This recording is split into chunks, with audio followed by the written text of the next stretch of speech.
Itulah Wahabi, akidahnya sesat, bukan akidah salaf, miskin ulama. Agar mereka dipercaya oleh umat dan memiliki banyak pengikut, maka mereka memiliki banyak cara, diantaranya mendistorsi dan mengubah kitab-kitab ulama Ahlus Sunnah wal Jamaah. Berikut ini bukti-bukti nyatanya.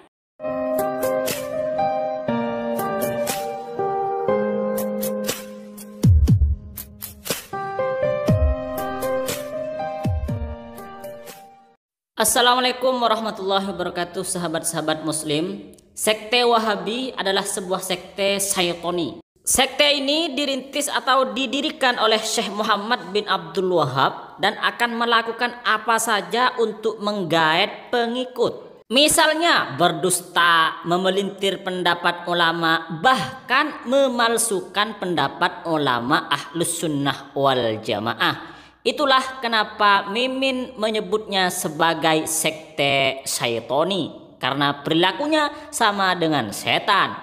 Itulah Wahabi, tidak segan-segan memalsukan kitab-kitab para ulama.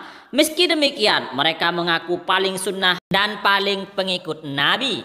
Yang benar adalah mereka paling rajin dan paling cinta pada sunnah pendiri Wahabi, yaitu Syekh Muhammad bin Abdul Wahab. Kalau memang ajaran mereka benar, seharusnya tidak perlu berdusta, tidak perlu memelintir pendapat ulama dan memalsukan kitab ulama. Berdusta, memelintir pendapat ulama dan memalsukan kitab ulama adalah perilaku setan. Apa ada bukti bahwa Ustadz Wahabi berdusta? Sebagian sudah kami bahas di konten sebelumnya dengan cover-cover sebagaimana berikut. Untuk saat ini, Mimin akan fokus membongkar pemalsuan Wahabi terhadap kitab-kitab para ulama. Menurut Kiai Muhammad Tobari dalam makalah singkatnya, sekitar ada 300 kitab yang diubah atau dipalsukan oleh Salafi Wahabi. Di antara kitab-kitab itu adalah Al-Ibanah, Tafsir Ruhul Ma'ani, Tafsir Al-Kasyaf, dan Hasyiyah Sawi.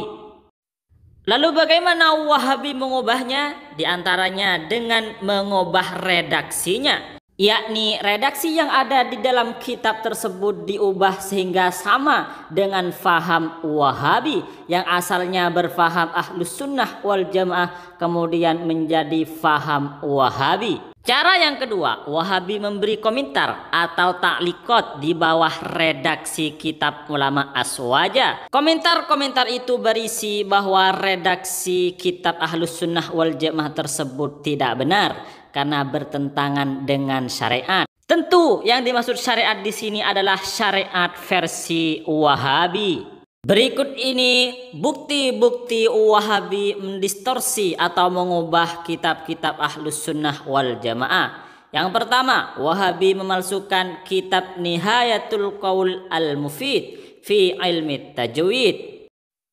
Di dalam muqaddimahnya, pengarang kitab ini menjelaskan tentang dirinya bahwa beliau lahir di Al-Juraisi dan madhabnya Syafi'i dan thariqahnya adalah Syadzili. Redaksinya adalah Al-Juraisi Maulidan, di Al-Juraisi tempat lahirnya, Wasyafi'i madhaban, dan Syafi'i madhabnya, Asyadzili thariqatan, dan Asyadzili thariqahnya.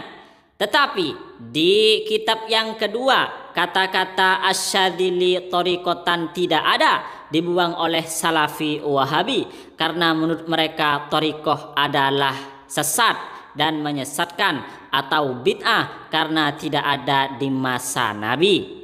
Sedangkan menurut Ahlus Sunnah wal Jamaah, thariqah adalah sah-sah saja karena thariqah merupakan pengamalan dari ajaran-ajaran yang diajarkan oleh Rasulullah Sallallahu Alaihi Wasallam. Kitab selanjutnya adalah pengubahan atau tahrif kitab Nazm Al-Jurmiyah. Kitab Al-Jurmiyah adalah kitab nahwu milik ulama Ahlus Sunnah wal Jamaah. Kemudian oleh Salafi Wahabi dirubah redaksinya. Di dalam kitab ini ada kata bijahi Ahmad, dengan kemuliaan Nabi Muhammad.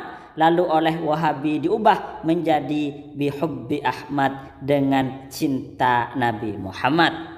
Berdoa dengan menggunakan kata bijahi Ahmad adalah bentuk tawassul dengan kemuliaan Rasulullah sallallahu alaihi wasallam, tetapi kemudian oleh Wahabi dihapus dan diganti dengan bihubbi Ahmad karena menurut Wahabi bijahi Ahmad adalah bid'ah, tidak diajarkan oleh Nabi dan tidak ada di dalam ajaran syariat. Jika demikian, seharusnya Wahabi mengarang kitab nahwu sendiri, nggak usah make kitabnya Ahlus Sunnah wal Jamaah kemudian diubah kalimat-kalimatnya. Tapi ya namanya juga Wahabi, kalau Wahabi ngarang kitab siapa yang mau make kitab nahwunya?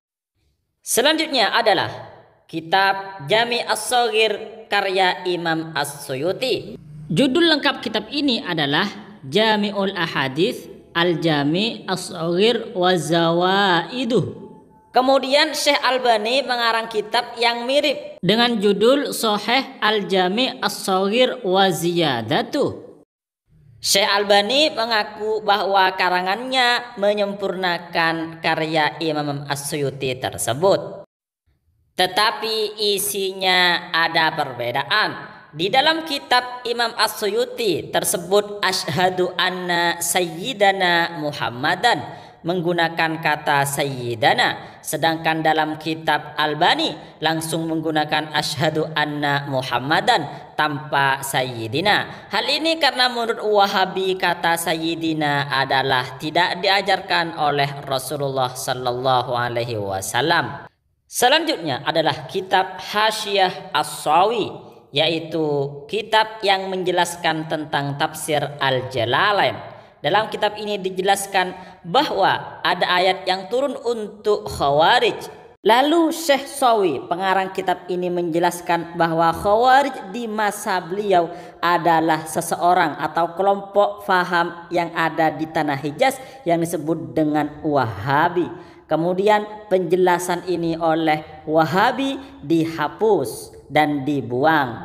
Selanjutnya adalah pengubahan atau tahrif kitab Aqidah As-Salaf wa Ashabil Hadis karya Syekh As-Sabuni. Di dalam kitab ini Syekh As-Sabuni menjelaskan bahwa suatu ketika beliau berangkat menuju Baitullah atau Mekah dan kuburan Nabi Muhammad sallallahu alaihi wasallam. Redaksinya adalah ila Baitillahil Haram wa ziyarati qabri nabihi Muhammad sallallahu alaihi wa ala alihi wa ala ashabihil kiram. Kemudian kitab ini dicetak oleh percetakan Salafi Wahabi dan kata qabri diganti menjadi masjidi. Redaksinya menjadi mutawajjihan ila baitillahil haram wa ziyarati masjidi nabiyihi. Tentu pengertiannya sangat berbeda. Yang pertama, yang berasal asli dari penulis bahwa penulisnya berangkat menuju Baitullah dan kuburan Nabi Muhammad sallallahu alaihi wasallam,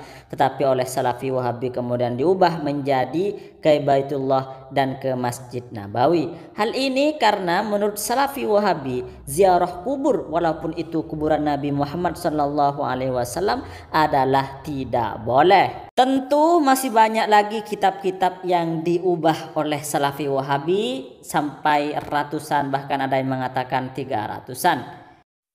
Itulah Wahabi, akidahnya sesat menyesatkan, bukan akidah ulama salaf. Miskin ulama Wahabi yang paling tua yaitu Syekh Ibnu Taimiyah. Sebelum Ibnu Taimiyah tidak ada ulama yang benar-benar ulama yang berpendapat seperti pendapat Wahabi. Makanya Wahabi itu miskin ulama, dan agar mendapat pengikut yang banyak mereka mendistorsi, memalsukan kitab-kitab para ulama, bahkan memalsukan pendapat-pendapat ulama yang disampaikan oleh para ustadz-ustadz Wahabi tidak sama dengan apa yang ada di dalam kitab Ahlus Sunnah wal Jamaah. Terakhir, Wahabi itu mengaku paling sunnah, paling Islam, tapi untuk memasarkan akidah mereka menggunakan perilaku setan, yaitu dengan cara mendistorsi, mengubah pendapat-pendapat ulama yang ada di dalam kitab mereka. Oke, terima kasih sahabat-sahabat muslim atas supportnya. Dari saya, kelebihnya mohon maaf. Wassalamualaikum warahmatullahi wabarakatuh.